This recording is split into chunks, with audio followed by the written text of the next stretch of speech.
Gus Dur pernah mengunci diri di istana dan menangis terseduh-seduh karena sosok ini. Jangankan uang berkoper-koper, sekedar dibayarkan jagung bakar saja Baharudin Lopa menolak. Baharudin Lopa dikenal sebagai salah satu pejabat paling jujur di Indonesia.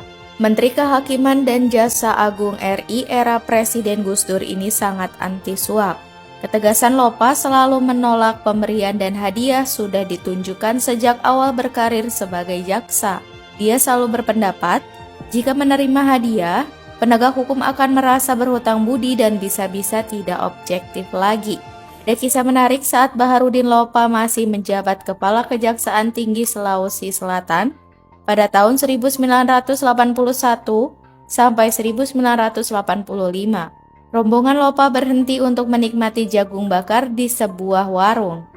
Tanpa sepengetahuan Lopa, ternyata ada seseorang kepala kejaksaan negeri yang diam-diam membayar pesanan jagung bakar itu. Saat sopir Lopa hendak membayar, penjual mengatakan sudah dibayari oleh Pak Kajari. Sopir itu tidak melapor pada Baharudin Lopa. Mereka pun meninggalkan rumah makan tersebut. Baru di tengah jalan, Lopa bertanya pada sopirnya, "Tadi habis berapa kau bayar jagung?" tanya Lopa. Sopir menjawab, jagung sudah dibayar oleh Pak Kajari. Lalu, apa reaksi Lopa? Lopa langsung memerintahkan sopir itu untuk putar balik kembali ke warung tersebut. Dia langsung membayar semua pesanan jagung yang dipesan rombongannya. Untuk hal sekecil itu pun Lopa tak mau integritasnya ternodai. Tak hanya cerita jagung bakar, ada lagi kisah di Aceh saat Jaksa Tinggi Baharudin Lopa diberi hadiah sekarung beras oleh seorang pengusaha.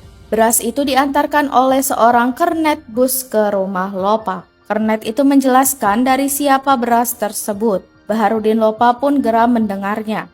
Dia perintahkan kernet itu kembali ke rumah pengusaha yang menyuruhnya dengan pesan khusus. Ambil kembali beras sekarung ini di rumah Lopa. Demikian pesan khusus Lopa.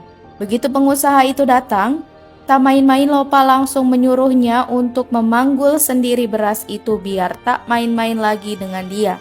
"Kau panggul beras ini sendiri ya," kata Lopa.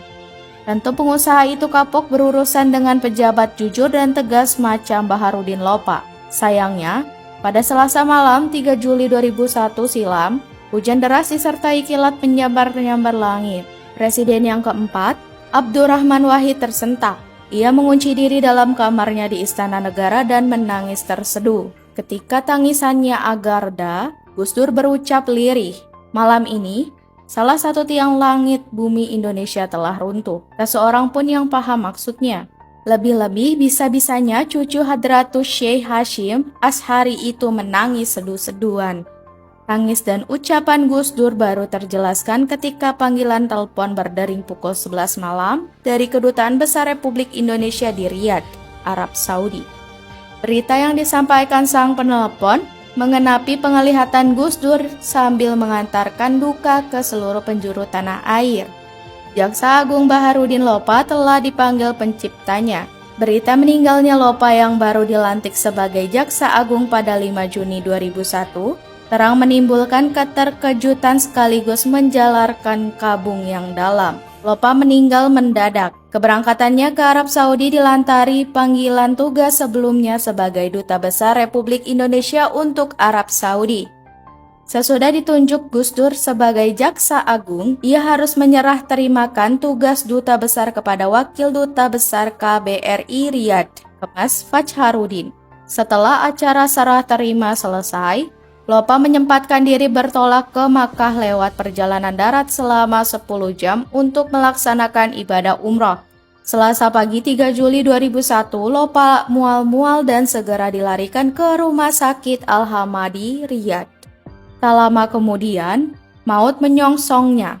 Kepergian Lopa yang mendadak terang mematahkan harapan akan proses hukum sejumlah kasus korupsi besar yang tengah dibedah. Nah, dari dua cerita tentang penolakan di atas, sekurang-kurangnya menjelaskan siapa Baharudin Lopa. Sosoknya tidak hanya terkenang sebagai penegak hukum yang lurus dan bersahaja, tetapi juga keberaniannya berjuang sendiri.